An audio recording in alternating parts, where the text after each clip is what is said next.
नमस्कार, मैं हूं रिकेश कुमार सिंह और आप देख रहे हैं न्यूज दिशा। मेरे इस कार्यक्रम में मैंने एक विषय उठाया है जो आज बहुत दुखद रहा है। अजीत पवार जी का निधन। महाराष्ट्र की राजनीति में एक बड़ा नाम, बड़ा चेहरा, कम से कम 4 बार उप मुख्यमंत्री, अलग अलग मंत्रालयों में अलग अलग मंत्री जो चीफ मिनिस्टर रहे, फडणवीस हो, चाहे एकनाथ शिंदे हो, चाहे कोई और हो, लेकिन इन लोगों के रिजीम में उनका उप मुख्यमंत्रित्व काल लगातार। और अजीत पवार एक ऐसा नाम महाराष्ट्र में जो शरद पवार के ही छत्र छाया में बढ़े, पले बढ़े। और शरद पवार को बताने की मुझे जरूरत नहीं है कि महाराष्ट्र के चुनाव में या महाराष्ट्र की राजनीति में किस लेवल के नाम है, किस स्तर के नाम है, ये बताने की जरूरत नहीं। हर आदमी जानता है कि अगर शरद पवार आंखें टेढ़ी कर ले, मोड़ ले, तो दूसरी पार्टियों का हश्र क्या हो सकता है। बहुत तरीके से उनकी घेराबंदी हुई। 2014 से लगातार उनको घेरा गया। जब से वो कांग्रेस से अलग होकर एनसीपी बनाए, तब से लेकर के उनको कई बार घेराबंदी हुई कि वो किसी भी तरीके से बीजेपी के फेवर में रहें और कांग्रेस के विरोध में रहें। ठीक है, वो सब हुआ तो फायदा भी नरेंद्र मोदी जी को मिला। अजीत पवार अभी हालिया बयान में आया था कि अपनी बहन के साथ उनकी बातचीत हो रही थी और ये बात हो रही थी कि वो बीजेपी का साथ छोड़ सकते हैं। ये चर्चा थी। अब इस चर्चा से 1 साल पीछे 2025 में जाता हूं। आपको बहुत बेहतर याद होगा, विजय रूपाणी का अकस्मात निधन होता है प्लेन क्रैश में। एयर इंडिया का प्लेन क्रैश हो जाता है, पूरी जांच होती है, कहीं कुछ पता नहीं चलता है। ठीक उसके पहले विजय रूपाणी ने कहा था कि मैं लौट कर आता हूं तो कुछ एक बड़ा बड़ा बयान दूंगा, बड़ी बात खोलूंगा। उस बड़ी बात में क्या था, कुछ पता नहीं। ये बात आपको पता ही होगी कि 2014 के बाद से, जब से नरेंद्र मोदी प्राइम मिनिस्टर बने हैं, केवल उसी समय से नहीं, 2002 के गोधरा से जोड़ करके आज तक आप देखिए, पूरी एक सीरीज है कॉन्स्पिरेसी, और कॉन्स्पिरेसी में हत्याएं, मर्डर, दुर्घटना। ये एक बड़ी लंबी चौड़ी फहरिस्त है। आप जरा फहरिस्त देखिए। गोधरा होता है, उसके पहले हरेन पांड्या 2003, ठीक 2002 में गोधरा, 2003 में हरेन पांड्या गृह मंत्री, हत्या होती है, 6 गोलियां मारी जाती हैं। पूरी जांच होती है, सब कुछ खोजा जाता है, लेकिन कहीं कुछ पता नहीं चलता और मान लिया जाता है कि हत्या हो गई, पॉलिटिकल हत्या होगी, रही होगी। कृष्णानंद राय की भी उत्तर प्रदेश में हत्या हुई थी, लेकिन उसमें एक बात बहुत महत्वपूर्ण थी कि कृष्णानंद राय की हत्या में मुख्तार अंसारी का हाथ था। और उसमें हुआ क्या था कि आपसदारी में या कह लीजिए रंजिशन, वो हत्या हुई थी। लेकिन यहां हरेन पांड्या की हत्या क्यों हुई थी, इस बात का कोई खुलासा नहीं होता। भले ही शक की सुई लगातार भाजपा द्वय अमित शाह और नरेंद्र मोदी पे जाता रहा। कॉन्स्पिरेसी हुई, हो गई। उसी गुजरात में बहुत पहले बलवंत राय मेहता, 1971, लाइन सिर्फ एक है कि पाकिस्तान से युद्ध चल रहा था और बलवंत राय मेहता मीठापुर विधानसभा संभवतः वहां जा रहे थे और कुछ देखने जा रहे थे, हालात का जायजा लेने जा रहे थे। भुज पर पाकिस्तान का हमला होने वाला था, ऐसा कुछ कुछ कहानी थी। और उस कहानी में क्या हुआ कि हेलीकॉप्टर इनकी उधर की ओर जा रही थी, पाकिस्तान की ओर जा रहा था, और उसी समय पत्नी के साथ ये उस हेलीकॉप्टर में सवार थे और उस पर एक फायर होता है पाकिस्तान की तरफ से और हेलीकॉप्टर ध्वस्त हो जाता है। आप ये सोचिए कि पाकिस्तान का हमला होता है और एक स्टेट का हमारा चीफ मिनिस्टर मारा जाता है और उस पर रिटेलिएट जो तगड़ा होना चाहिए था, धाकड़ तरीके से होना चाहिए था, युद्ध ही होगा। उसके बाद तो युद्ध हुआ भी, लेकिन जांच में यही निकला कि पाकिस्तान से गलती हुई।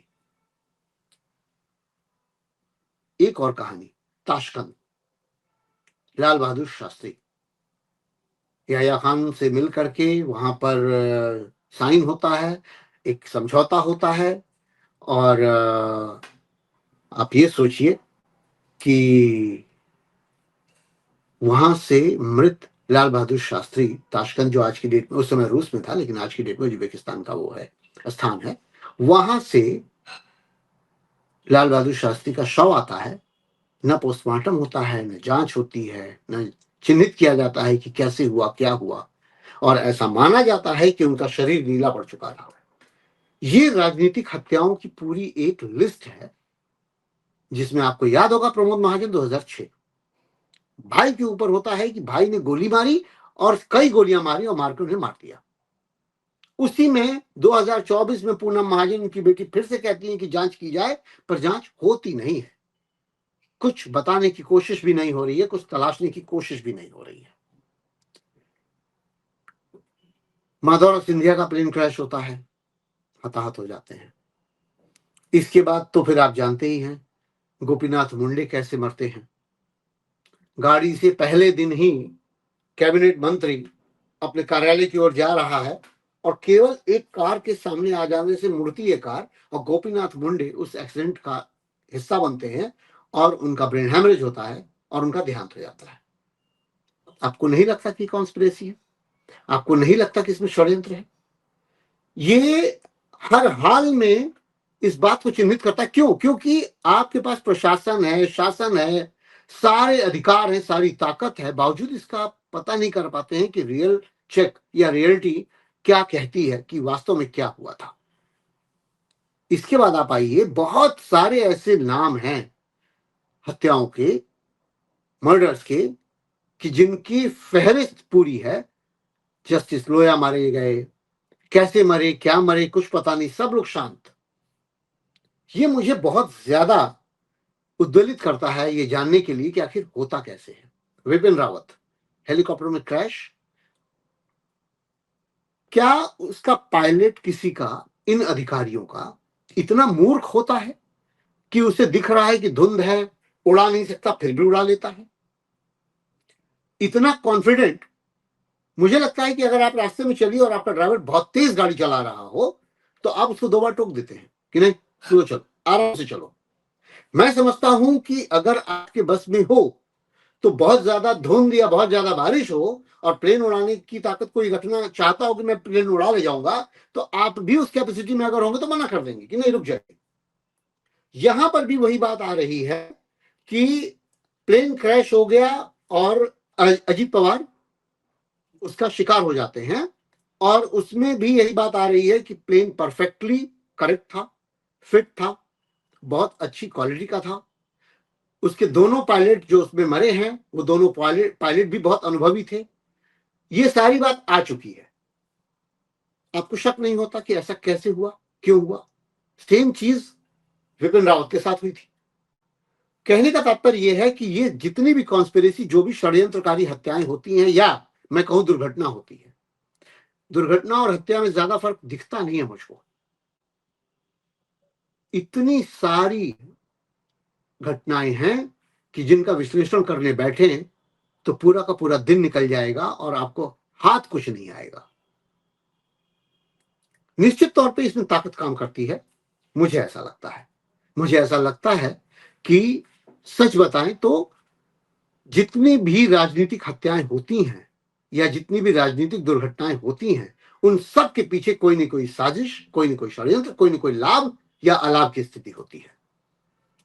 हरेन पांड्या की हत्या होती है तो कोई ना कोई तो बनेगा ही, लेकिन जिस पर आरोप है वही क्या गृह मंत्री बनेगा? गुजरात की ही बात कर रहा हूं। जिस पर यह शक है कि उन्होंने ऐसा किया, उन्हीं को फायदा हो सकता है। थ्योरी है, ये लाभ की थ्योरी है। किसी भी क्राइम सीन में आप जाइएगा तो आपको पता चलेगा कि जब किसी की हत्या होती है या कोई एक्सीडेंटल मौत होती है तो उसमें यह तलाशा जाता है कि इसका सबसे ज्यादा लाभ किसको होने वाला था। वो जो लाभान्वित व्यक्ति है उसको हमेशा शक की निगाह से देखा जाता है, और वो उसके पीछे कारण यही है कि उसको लाभ है तो हो ना हो उसी का हाथ हो। तो इन सारी चीजों में मैं यही बात कह रहा हूं कि अगर अजित पवार जा रहे हैं बीजेपी छोड़ के तो शक किधर है? और शक उधर है, और अगर आने वाली घटनाओं में ये बात चिन्हित कर ली जाए तो ऑब्वियस सी बात है कि खुल भी जाएगा। और ये सारे षड्यंत्र आपने पढ़े होंगे। 2014 में आपने मोदी को भी कहते हुए सुना होगा कि ताशकंद की फाइल खुलेगी, जांच होगी, पता चलेगा कि कहां से क्या हुआ।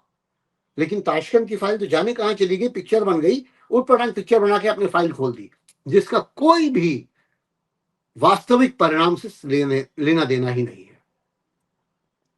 मैं कांग्रेस को भी इसमें ही इसी कटघरे में रखता हूं। कांग्रेस भी इससे अलग नहीं है। उसके साथ भी जितने जितने आरोप लगे उनका कोई कुछ पता नहीं। आप चाहे संजय गांधी का नाम ले लीजिए, चाहे माधवराव सिंधिया का नाम ले लीजिए, चाहे किसी का भी नाम ले लीजिए, इवन खुद इंदिरा गांधी की जो हत्या होती है उसमें एक भाव तो है, इंदिरा गांधी की हत्या में तो एक बात जरूर है कि उस समय सिख बहुत ज्यादा नाराज थे, और चूंकि यंग सिख उनके बॉडीगार्ड थे, एलआईयू की रिपोर्ट थी कि सिखों को हटा दिया जाए उनके बॉडीगार्ड से, इंदिरा गांधी ने नहीं हटने दिया और उसका खामियाजा उन्हें भुगतना पड़ा। सेम चीज राजीव गांधी के समय में हुआ। राजीव गांधी बहुत उभरे हुए नेता थे, यंग लीडर थे, और उनका लिट्टे ने हत्या कर दी। लिट्टे की नाराजगी आप जानते हैं कैसे श्रीलंका में हुई। ये सारी चीजें खुली हुई हैं परत दर परत। लेकिन प्रमोद महाजन गायब, गोपीनाथ मुंडे गायब, अजीत पवार का भी पता नहीं चलेगा, ये बात बहुत स्पष्ट बता रहा हूं। विजय रूपाणी क्लीन चिट मिल चुकी थी एयर इंडिया को, कि दे दिया गया कि नहीं नहीं उसमें तो दुर्घटना ही ग्रस्त हुई है, जहाज जो भी हुई है वो ऐसी स्थिति हो गई। माधवराव सिंधिया कुछ पता नहीं, लाल बहादुर शास्त्री कुछ पता नहीं, हरेन पांड्या कुछ पता नहीं।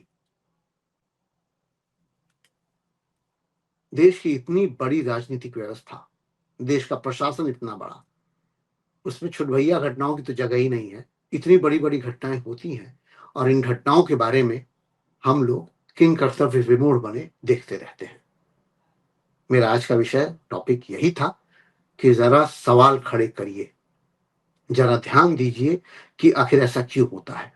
ठीक है, वो हम आप तो नहीं करेंगे या आम जनता तो नहीं करेगी, लेकिन फिर भी ये सवाल जस के तस खड़े हैं, मुंह पाए खड़े हैं, इनका उत्तर कहीं नहीं मिलता। धन्यवाद, नमस्कार। और आप हमसे जुड़े रहने के लिए सब्सक्राइब करें YouTube पर, फॉलो करें Twitter पर और लाइक करें Facebook पर। और ज्यादा जानकारी के लिए आपको टाइप करना होगा सिर्फ न्यूज नशा।